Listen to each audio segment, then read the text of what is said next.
This episode of First Cup is brought to you by Wishing Stars Native Creations, Fine Art Today, and Marshall Woodworking. Check out these companies and many more by going to the Friends page at tinyurl.com/Gunther's House or tinyurl.com/GuntherMobile.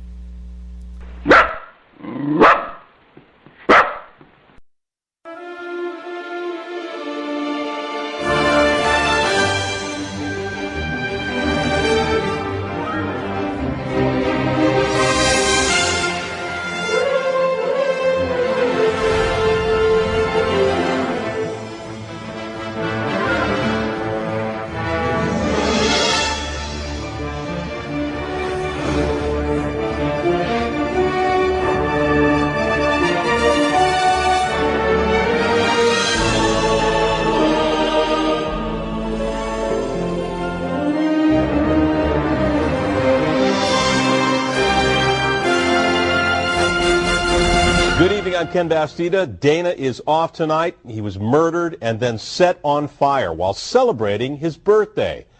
It's Miller time! Well, why don't I just start off with a question here? Just how pissed off are you?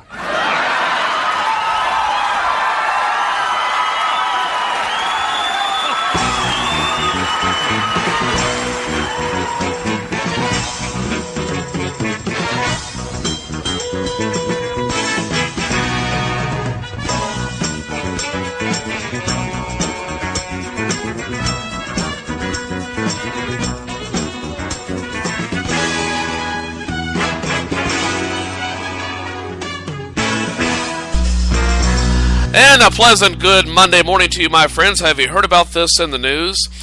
Seattle just elected its first openly declared socialist to the city council. She promises to take away all of Bill Gates' money and then redistribute it so that everyone can afford to buy a Starbucks coffee. Good morning, my friends. Today is Monday, November 18th, 2013, and you know what that means. It's time for your first cup.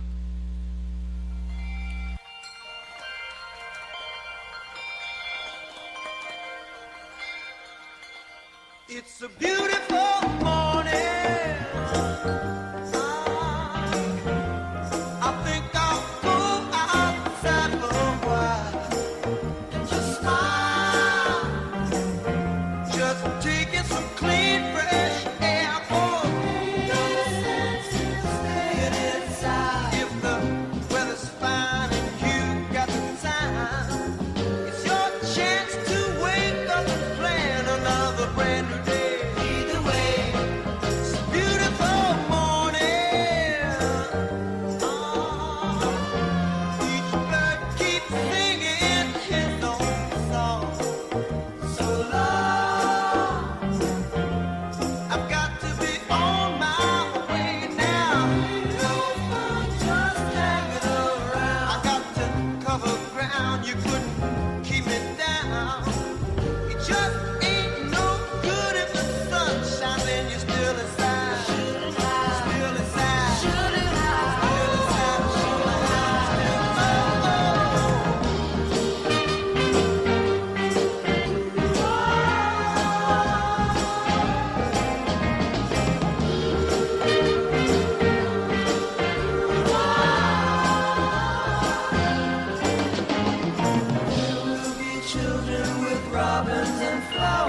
Sunshine caresses each new waking hour. Seems to me that people keep seeing more and more each day. Gotta say, lead the way. It's okay. Gotta say, it's okay. All right. Gotta say, lead the way.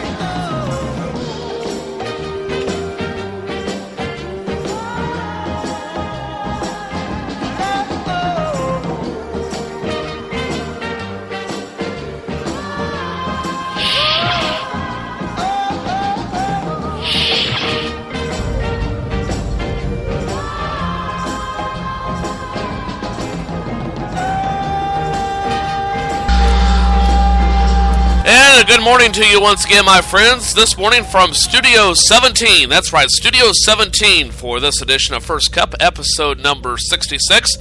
It is the 18th day of November, 2013, and welcome to the podcast. Almost got through that one flawlessly. And coming up on the program today, the usual features such as what's trending. We'll have that for you in just a moment, as well as news of the weird a little bit later on, along with the CBS World News Roundup, a look at the nationwide weather forecast, song of the day, and a whole lot more, along with President Obama's weekly radio address coming up in a few minutes as well. And I'm downstairs in Studio 17 today. There were a lot of deer hunters in town over the weekend, of course. Deer hunting season in Missouri started on Saturday, if I'm not mistaken. And anyway, they were doing a show or something upstairs, so I had to come downstairs. And actually, I kind of liked it, although I don't get my usual cardio workout walking up those steps. But nevertheless, it's nice to be on the ground floor for a change. A little more foot traffic. See a lot more action going on here, even though I'm looking to the west. And I hear a Siberian Husky next door in Studio 18. Friendly dog. As a matter of fact, when I came in yesterday to get things set up, the dog was laying across the doorway and wanted me to rub his belly. I'm like, okay, I can go along with that. I don't have to deal with a jealous dachshund anymore in that regard, so I can pet other dogs and not feel as guilty about it like I did before. Because I tell you, a little dog can give you a big inferiority complex if you let it. I mean, you've been around other dogs? I'm not going to have anything to do with you. Feed me, take me outside. Yeah. Anyway, welcome to the podcast, and a lot to talk about on the program today. I'll get to that in just a moment. But first things first, we need to take care of some business, such as emails and phone numbers and things of that nature. And without further delay, if you'd like to write me, whether it be likes about the show, dislikes about the show, things you'd like to hear, don't want to hear, or also like to submit Song of the Day request, you can do so by sending those requests to Gunther's House of Friends at gmail.com. That's Gunther's, that's with an S, Gunther's House of Friends at gmail.com, or drop me a message on the old Skype. Look up this username. Okay, are you ready? Give you a little bit of time to write it down or to pull up Skype and activate it. It is G800 486 8437.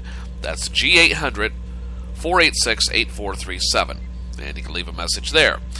Also follow me on Twitter at joe-haffner99. That's the letter J.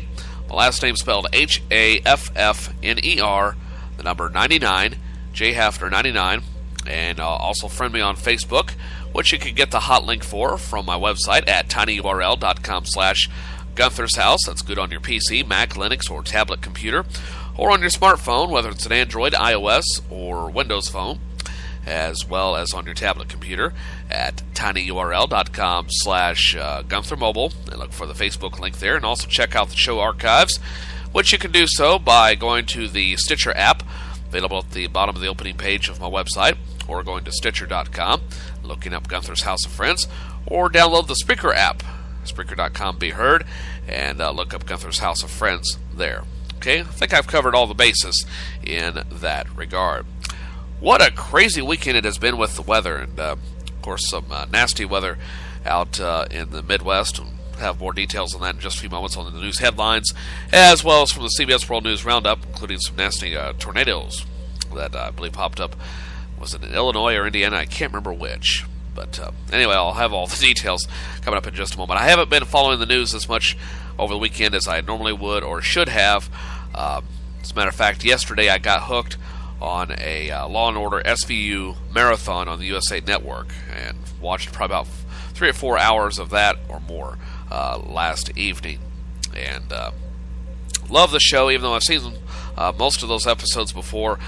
I still like the way they're structured. I like the writing. And as a matter of fact, there was one episode in which I like Stabler. He was probably my favorite detective on there. Partly because he reminds me of a guy I used to work with down at Crest Radio, Brad Boyer.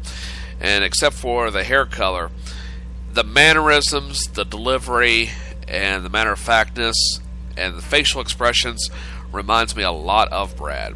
And I didn't get to know him that well, even though we worked together for 11 years. But he did have a dry sense of humor. But he was a very reserved fella in person, but still a very congenial person and a family man. And unlike the character Stabler, Brad's family's life was extremely stable. He has a very, very patient wife. But anyway, that's another story. But anyway, I don't know why I got off on that tangent. But anyway, I got hooked on SVU, so I didn't really keep up with the news like I normally would. Plus, I was editing audio and putting in new music beds for this show and getting ready for Joe's Retro Radio episode number 3, which is this Sunday night, by the way. A tribute to Thanksgiving. That's coming up Sunday night at 6 o'clock right here on the Gunther's House of Friends Network, Central Clock, Central Standard Time, by the way. Okay. And about, a little over 2 hours of programming there. More Jack Benny, stuff like that. I'm a big Jack Benny fan. I like the guy. To me, he was perhaps the best in the dry delivery and the observational humor.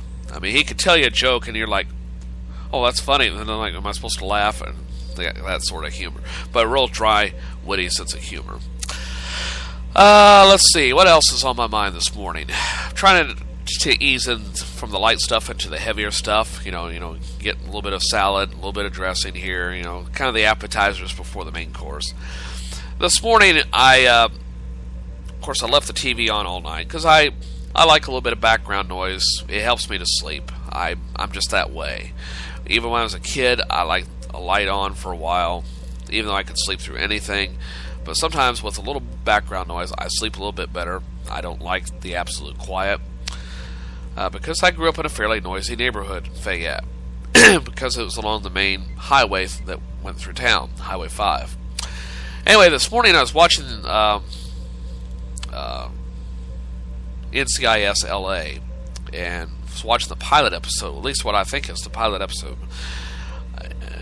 And during the commercial break, they had a Christmas ad for Kmart. I have a feeling this ad is going to get a lot of controversy. I had not seen it before. I don't know if it debuted today, because I looked for it on YouTube and I could not find this ad. But what it is, if you haven't seen it yet, and I've already seen it twice, it's about like 5 or 6 men, I would assume Chippendale dancers or Chippendale type dancers, in their boxers, and they're jingling their boxer shorts. This is for Joe's boxers, by the way, for Kmart. Anyway, they're jingling their stuff to the tune of "We Wish You a Merry Christmas." At least that's what I think I heard. And I'm thinking, this is a really clever ad. It is funny, but it's also in poor taste for primetime viewing. And I'm just thinking, how long will it be before Kmart will be forced to retract the ad, and this thing is going to become a YouTube sensation? Now, maybe I'm over analyzing this. I often do that. Or that this is not going to be as big of a deal as I think it is. But when I saw that, I'm thinking, this was really clever marketing, because you get people talking about Kmart, talking about the ad, and I thought, this is a good distraction to the war on the holidays, which I'm going to talk a little bit more about on the program in a few minutes, okay? And I know you're like, oh God, is he going to bring that up again? Yeah, there are a couple more aspects of it I want to bring up, and then I will drop it unless I get more controversy or think of something else. That's the nature of my broadcast here, okay? This is my autobiography of sorts, a way of continuing my existence. I don't know if you can hear that dog in the background, but he is hollering for some attention. So I don't know what's the deal there, right? It's a little hard to compete with a dog. It's not something I expected to happen on this show. But anyway, I have a few more things to say about the war on the holidays. I kind of lost my train of thought there for a moment, so I will move right along here. Got to talking about that dog, and he's cutting up a little bit of a storm over there. Okay, let me turn this on, and let's see what else is on my mind. On to bigger matters this morning. It was announced over the weekend that Tim Geithner, remember him, President Obama's first Treasury Secretary, will now become president of Warbug Pincus.